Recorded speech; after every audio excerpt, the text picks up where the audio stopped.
Good evening and salutations, my GH fans. I gotta say that I genuinely enjoyed this episode today. I don't know what's going on. Maybe I just got a lot of sleep because I saw B&B earlier and the stuff that normally wouldn't have worked actually worked today. And the same thing with this one. They threw in so many characters. Now how I feel about that, okay? I don't think I really need to sit and go over it. But somehow, even with all that, it actually wound up working today. I genuinely enjoyed this episode. We're going to start off with one of my favorite dingbat residents. That's right. Starts with an L. That is Lucy Cole, who decided to jeopardize the entire mission like an idiot because she has to somehow save the nurse's ball. You know, because she's the exact reason of why those things are so successful. Has nothing to do with the talent, has nothing to do with the crew or anything like that, has nothing to do with people giving their time and voices and stuff like that to the cause. No. This is all on her. So she decides to go to the Metro Court, okay, where anyone can see. Not only that, but I swear, I'm just like, you didn't even try to. There was no disguise. There was no attempt at trying to make a good disguise. If this chick thought that by putting her hair in a bun and wearing glasses was going to fool anyone, it's just like, this chick didn't even be bothered to put on like a hat, a wig or something like that. No, I'm just gonna just tie it in the bun, put some Clark Kent glasses on, and just walk on out, and no one's gonna wind up seeing me. Of course, I'm talking about Lucy Cole. So yeah, this is on brand with her. So she winds up going. At one point, she was gonna get spotted by Victor, but Spencer had to sit there and ask her some questions. So luckily for Spencer, she didn't get caught.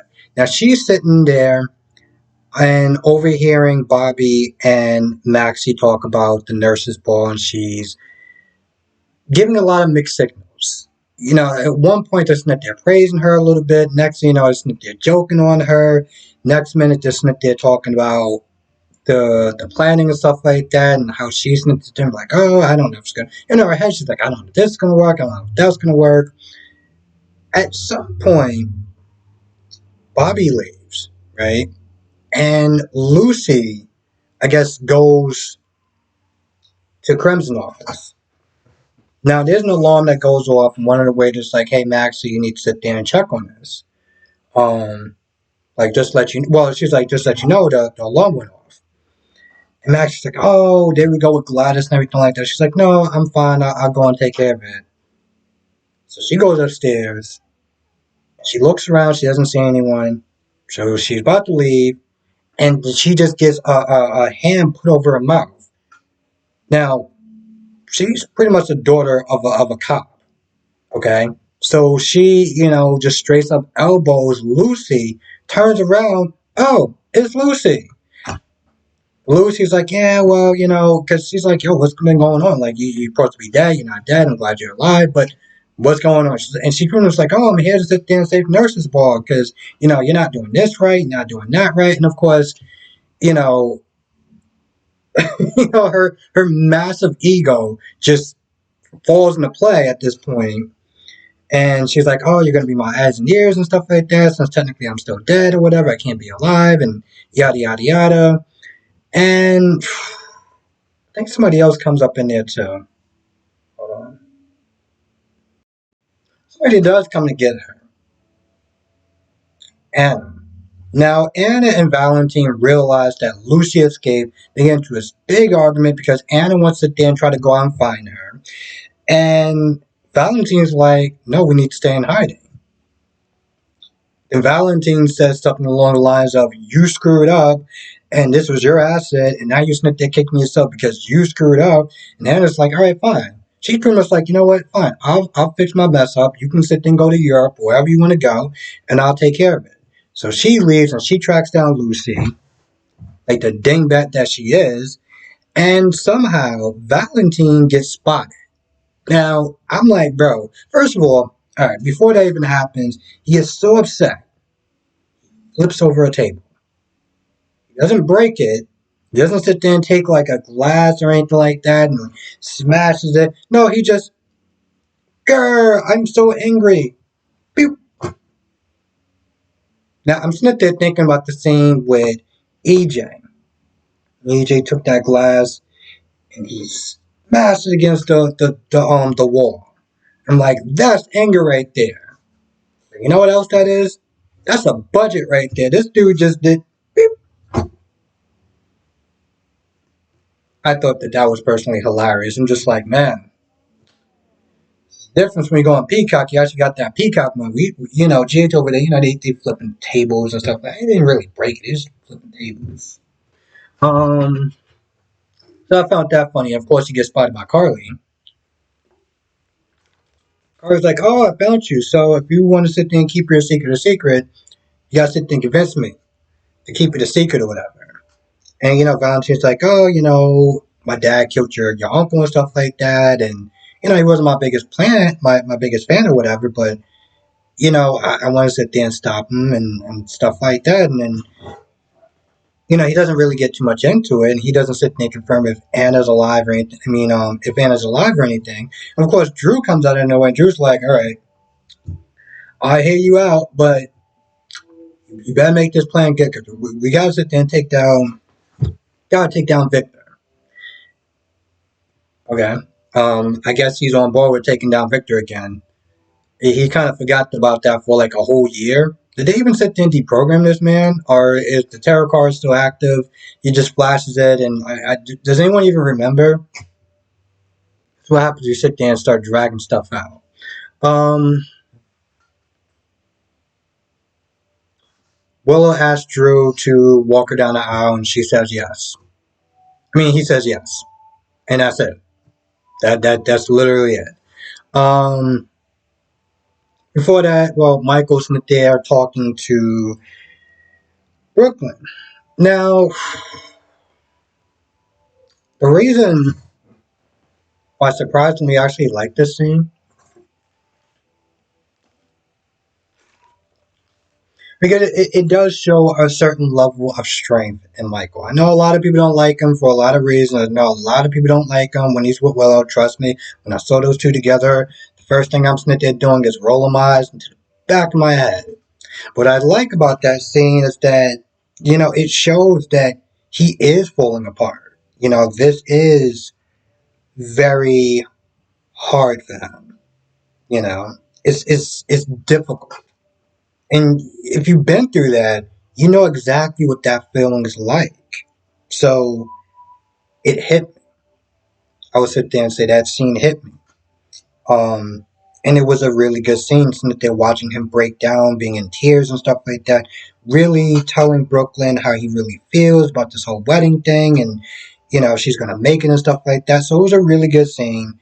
And then Brooklyn was like, "Well, do as far as making peace with Willow, making peace with Nina," and I was just kind of like, where did that come from? And then I was like, oh yeah, and then it just actually just hit me because of Sonny. Of course, he does talk about Sonny. She does talk about Sonny, and Michael's like, "Listen, if she doesn't have that much time, I'm not going to sit there and subject it to Nina. That's going to be her choice." And as far as Sonny, he didn't really sit there and say anything about that. But he does head over to Dex's place, and this is after Dex and Jocelyn finish fooling around or whatever. He gets a knock on the door, and Michael's like, "Dex, we need to sit there and talk." So now Dex just has this look in his face, and the way I looked at that scene was like this comic book bubble of him saying WTF, like just the look on his face was just hilarious. Now, before that happened, I've been saying this for a hot minute. I've been saying this in my videos, I've been saying this in my live streams, that Dex is starting to have a bit of a Dante problem. Just a bit of a Dante problem. He doesn't like the fact that he owed, he's owing Sonny for saving his life. It will make him feel really crappy that he turned him in on these federal charges and everything like that, knowing that he came back from them. Because a lot of other employers or whatever, wouldn't have done that for him. But Sonny did. So there is a bit of a moral dilemma with this whole taking down Sonny. And I knew that was going to happen. I mean, granted, at the end of the day, he's like, I'm still going to do it. He decided to finally do it, but, it was that bit of a conflict that I knew was going to end up happening. Of course, they sit there and talk about going on a run and all this other crap that's not going to end up happening. So they just agreed to stay and then, knock boots. And then afterwards, Michael came to the door and, well, it's going to be very interesting tomorrow. Now, Spencer goes to Victor to sit there and ask him as far as help getting custody of his baby brother away from Esme. So while they're sitting there talking about that stuff, for some odd reason, and I don't understand, is this like a delayed reaction? I don't get that. Because Bobby now decides to confront Victor. You killed my brother. I can't believe you did this. I know you did this, that, and the third. And, you know, Spencer just kind of sitting there looking at this whole thing, not really saying too much of a word, not saying too much of anything. And so she turns towards Spencer and, Spencer's like, hey, listen, I feel sorry for what happened to you, but, I'm going to sit there and believe my uncle until I hear otherwise, which I knew he was going to do. Because let's be honest, there's no proof right now, right? And even if he did side with Bobby, there's no proof, and he needs Victor to get custody of his baby brother. So he can't sit there and lose his eye on the prize by, let's say, hearsay. Let's be honest. There's a good chance that he knows. He knows that Victor most likely did it. But since there's no proof and he got to get his brother back, he's deciding to deal with the devil. And that's what he does. He deals with him. And, Bobby's like, whatever he's promising you, it's not worth it. Now, that's kind of, you can sit there and debate that in the comment section, but, she walks away. But I'm just sitting there thinking the whole time, I'm just like, and is there a particular reason why you're coming up to him now? Like right now? Is there a particular reason? Because I don't get that. So Nina comes to the house, sees Carly, and Sonny's like, yeah, she came over to drop off Avery, whatever, but she can't stay. And at first, Nina's like, is it because of me? And, granted, that's a reasonable assumption to some extent, but, before Sonny is really, is given a chance to really say anything, um, not Avery, Donna. Donna comes downstairs, and Donna's like, Auntie Nina, how you doing? And I'm not gonna lie, I cracked up. The look on Carly's face. I mean, if looks can kill, Jesus Christ. But eventually they did leave, and Sonny's like, no, it's about the danger.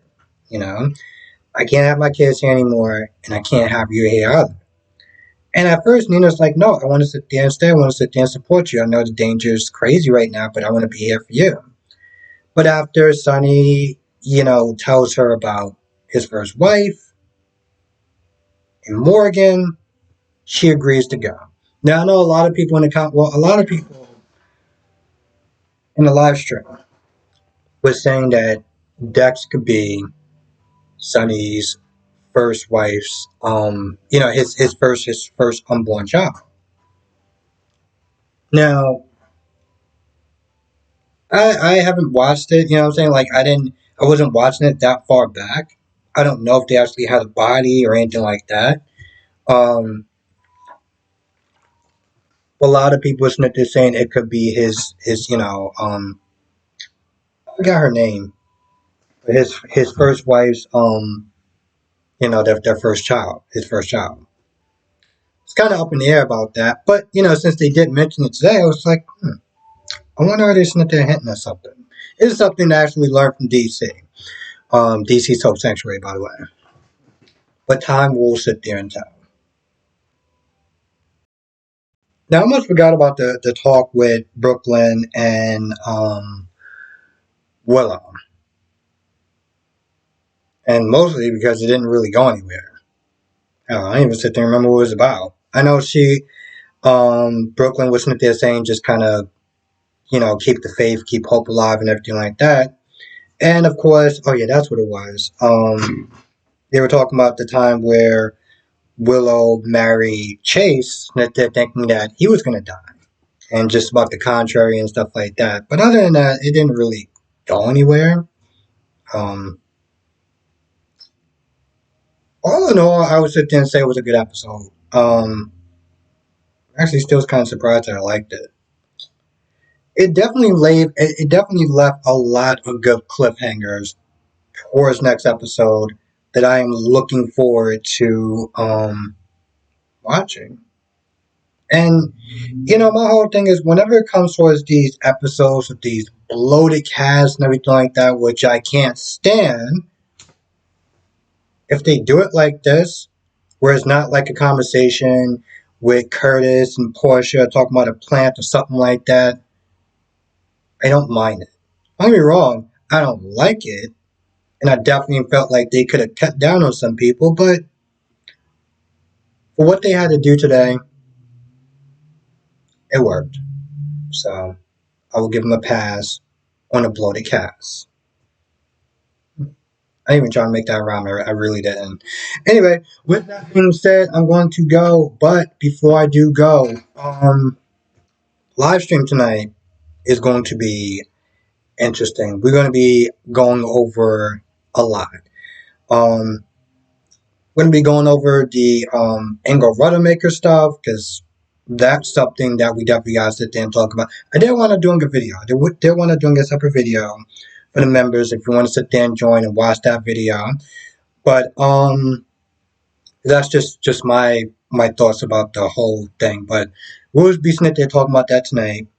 And also, if you are a Y&R fan, we gotta talk about this Eric Braeden thing versus Eva Logorian. I think that's how you pronounce the name. Cause that's that's a discussion that we need to have. So we sitting there talking about that as well. So it's gonna be really great. 8 p.m. Eastern, 5 p.m. Pacific. Definitely come through tonight. We always have a good time in the chats, and it's a lot to go over. So I want to thank you for watching. Be safe, and yes, I will see you in the next video. Damn, really kind of messed up my outro, but you know what I was gonna say. I'll see you in the live stream.